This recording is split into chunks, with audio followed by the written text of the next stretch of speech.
From Russia with love.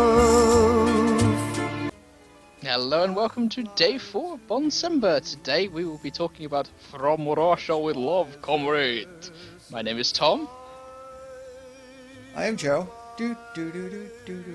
Anyway, hi. And Soviet Russia film watches you. Probably does.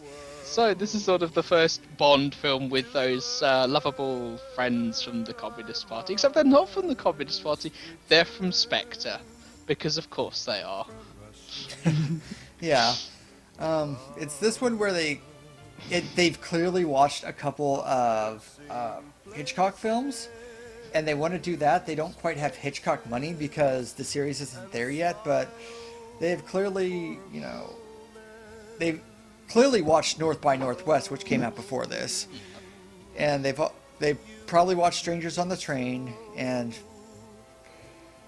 this is still literary Bond where they don't quite have the money yet, but their first movie was a success, so they have a little more money to do stuff. So it's a little better. This is a movie I like to think is way better than it actually is. From Russia with Love is where it really gets going, and it's like the dark horse for the favorite Bond film because there's Goldfinger after it. But this one's it's on Hitchcock, and it has that really cool villain Red Grant and all that stuff. And then you watch it and it's just, oh, this is fine. I mean, it's very good. It is definitely a step up from Dr. No, but it still definitely has the problems of maybe being too literary, and it's still kind of, they're figuring out what to do, and some of they don't have the money to make it what later Bonds would be. Like, if they want to make it a travelogue, it's like they go to Hagia Sophia and they go to Venice, and it's filmed like in cheap 60s travelogue shows you would see on PBS or something, and they everything looks so mangy and dark. And I think they go on the Orient Express, and once they do that, it's supposed to be this elegant thing, but it's just like this wood paneled train. It's just a passenger train. So, but there are good parts of it, which we'll talk about. Yep. So the plot this time is Spectre want revenge because obviously James has killed Dr. No and set them back. And they set obviously Donald Red Grant, who's played by Robert Shaw, and from who probably most people may remember best as Quint from Jaws. Mm-hmm. And from this, they Spectre, and you start to get obviously the form of sort of Spectre and Spectre's agents, including an appearance by an uncredited Blofeld, who obviously becomes a far more important character later on in the cinema, in the series. He sets Kronstein, who is a Czechoslovakian chess master, who was introduced to playing chess because apparently this was a big thing in the 60s, live chess tournaments. I think the Spassky Kasparov stuff was happening, and I don't know when Bobby Fischer came in, but they were a thing, surprisingly enough. So they want to get their hands on a cryptography, something basically not that similar from the Enigma machine from the Soviets in Istanbul, and I think cryptography device was a little too hard to say, so they just call it Electro, comrade. So they send Spectre operative Rosa Klebb, who is, the first of many female villains in the Bond series, and a fairly sort of rather poorly 60s-ish sort of coded lesbian, if I remember correctly, to send the mission. And the next film will have, coded lesbian. Yes. But we'll get to that. Yeah, and they bring a cipher clerk called Titania, who is the Bond girl from this film, to assist in their plan, and obviously Bond gets involved because Roman, this lady, wants to defect to the West. And it's all a trick, but there are Yeah, but they even say it's obviously a trap, but you got to figure out what they want. Yeah. So, and then it basically unspools from there, including sort of his contact in Istanbul, Mr. Ali Karim Bey, and his sizable family. um, Yeah. and a cross train, and obviously the actually, as you said, rather Hitchcockian sort of train sequence where it's sort of very suspenseful and very taut, actually, and then you get a big action scene. hmm Which wasn't that great, but apparently they had to go to, I want to say another continent because they tried to film a little bit of it, and it's like, yeah, this isn't working. So they had to go to another place. So they filmed 10 seconds of it, which was very expensive, and then they had to go to an entirely different place to film it. And uh, I watched it after knowing this trivia, and I'm like, this scene isn't that great. I mean, I'm sure it was really good for the time, but it's just like, it's just boats. And, there's kind of the chase, and then there's kind of the strategy they use, but it's, in the end, it's not super suspenseful. I thought it was a lot better than it was, but that's like a lot of From Russia with Love. And, which is weird because it starts so extremely well.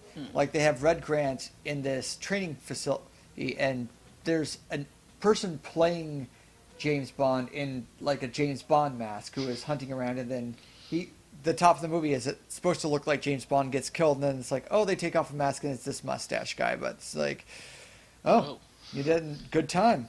No, yes, the James Bond masks were perfectly comrade. We will buy more of these. Which indicates which indicates that like Spectre has a terrible sort of recruit. It's like, come work for us. You might be involved in a live fire situation where you die. But yeah, it's like, we're not going to tell you if you're the person who gets killed. yeah, But we'll just play these tests where you actually die if you lose. But so then you get introduced to. This is all very smart and all very, building. It's like you have this genius who has this master plan. Although, like, as you get through the movie, his master plan just is kind of stupid. It's just it's all built on, like, oh, what we're going to do is we're going to, pretend, we're Russia and we're getting it over, and then we're gonna get James Bond in trouble because we're gonna film the sex scene he has with Tatiana Romanova, which that's Tatiana. Let's go to Tatiana.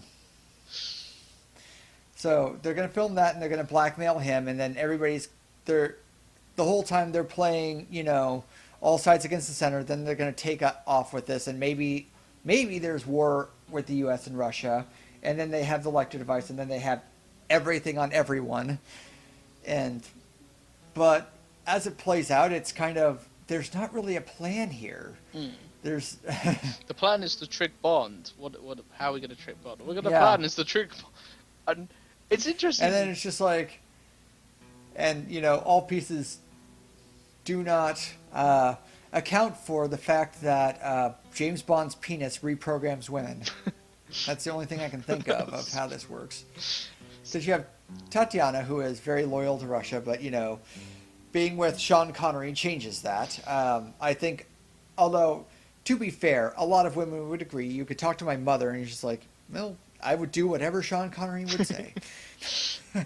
But what this does add is sort of, there is a lot more of, like, what is recognisably Bond from Russia with Love.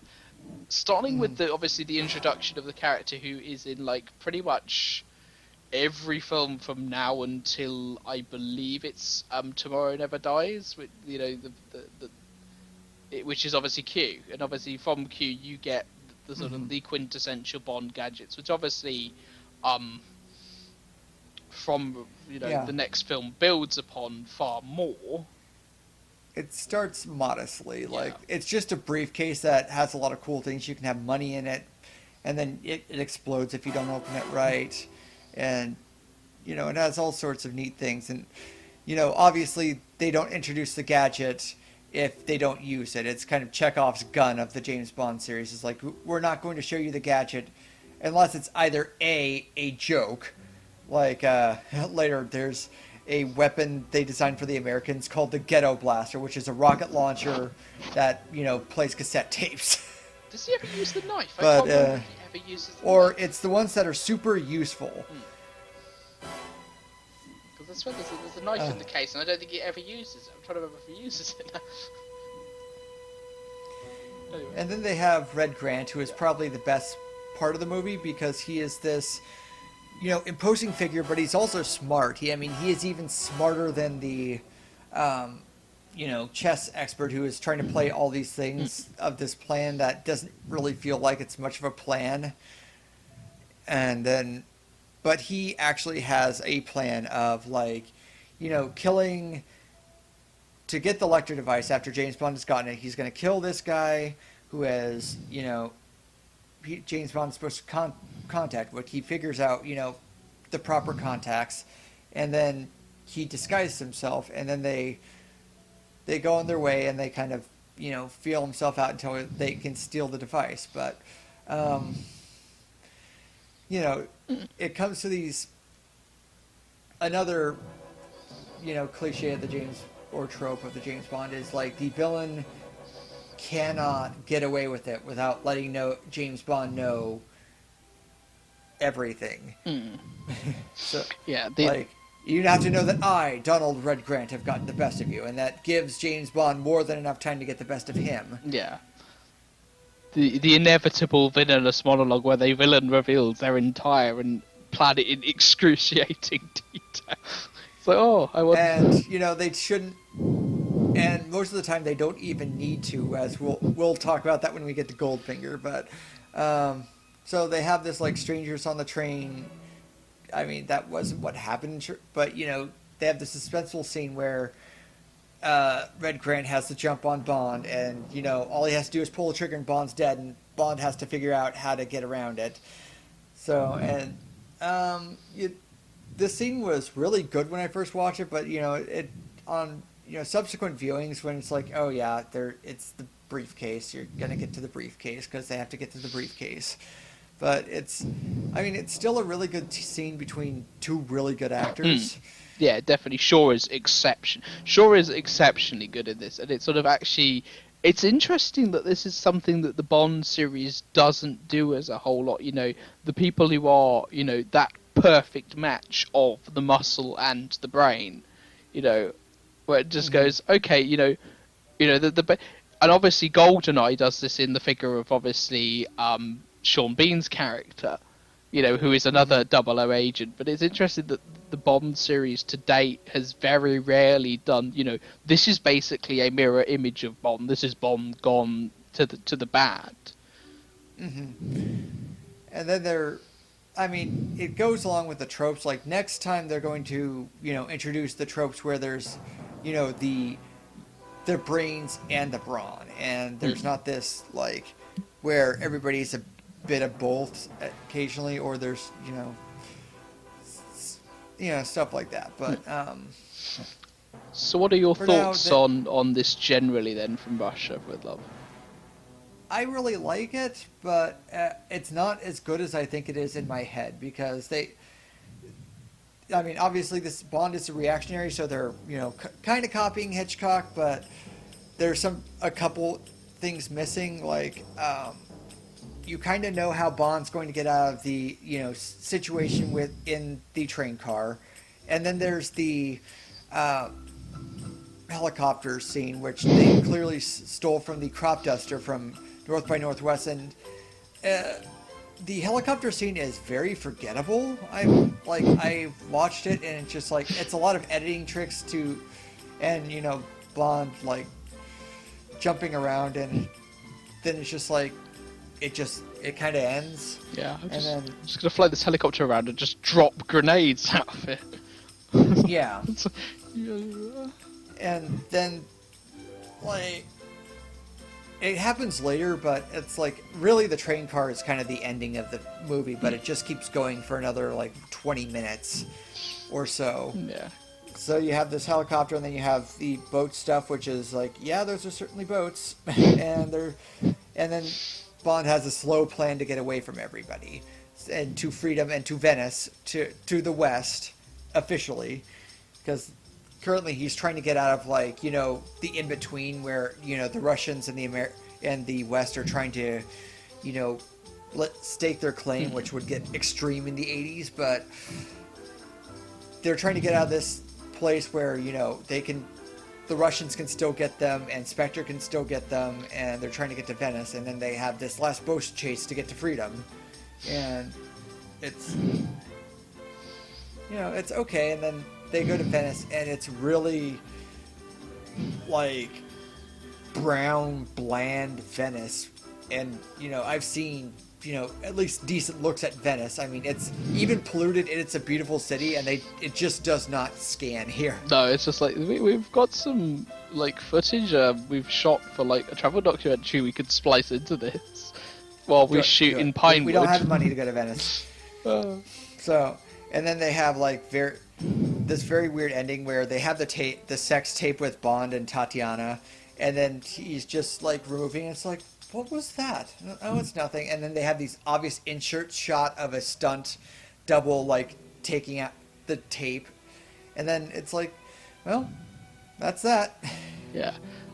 And it sort of does, the thing is with the end, my thoughts on this, it's good, I think, as you agreed. This is sort of where Bond, I feel, sort of does show the sort of the downside of sort of the 60s, where it does sort of go, yeah, we'll just be, casually, racist towards, Romani, gypsies. Ali Karim Bey is a great character, and I wish he was sort of a more recurring. But unfortunately, the actor, I believe, unfortunately had extreme health issues, and then unfortunately committed suicide shortly after production of this. Yeah, he died in 1963. Yeah. But he's a pity because he's a great character, and I feel like this is in the sort of the prototypal Bond thing, these recurring sort of contacts that he has would be more interesting. I mean, they're vaguely racist, like Quarrel, who we brought up, who we didn't bring up in Doctor No. He's kind of this person who's who's kind of in the middle between these colonists and these people who are doing obviously bad things in Jamaica, but he decides to help these people because it's the lesser of evil. Yeah, and I feel this is something that's going to play Bond really up until the current era, where it is like you can't be you can't do and you particularly in case of Rosa Clare, you can't really do like female characters and minority characters like that anymore. No. Which is sort of a downside, because the rest of it is it's a solid thriller. It does feel obviously we'll come on to talk about GoldenEye tomorrow. Obviously, it does feel very much like it's getting there. This is obviously a bigger budget. It makes even more money than Doctor No, and it sort of goes, okay, let's try this. Okay, it works. Let's try this. Okay, it works. Right, now we can sort of start doing something really interesting. And if you really want the full Bond experience, you can play the EA PlayStation 2 game that they made for whatever crazy reason, and they paid Sean Connery shit tons of money to come back as James Bond, and you can tell which ones are a movie clip and which are James Bond, and it's obviously 30 to 40 years apart. And it's it's a fun game, but it's just like it's really, they made a lot of decisions that sounded good at the time but didn't happen, and it ends with a jetpack scene and Big Ben, and that is so not what this movie has at the end of it. But anyway, since we are now sort of going very quickly from sort of the infancy of Bond into really what is one of the first really great Bond films, tomorrow we are doing Bond number 3, which is Goldfinger, and I will not sing again, I promise.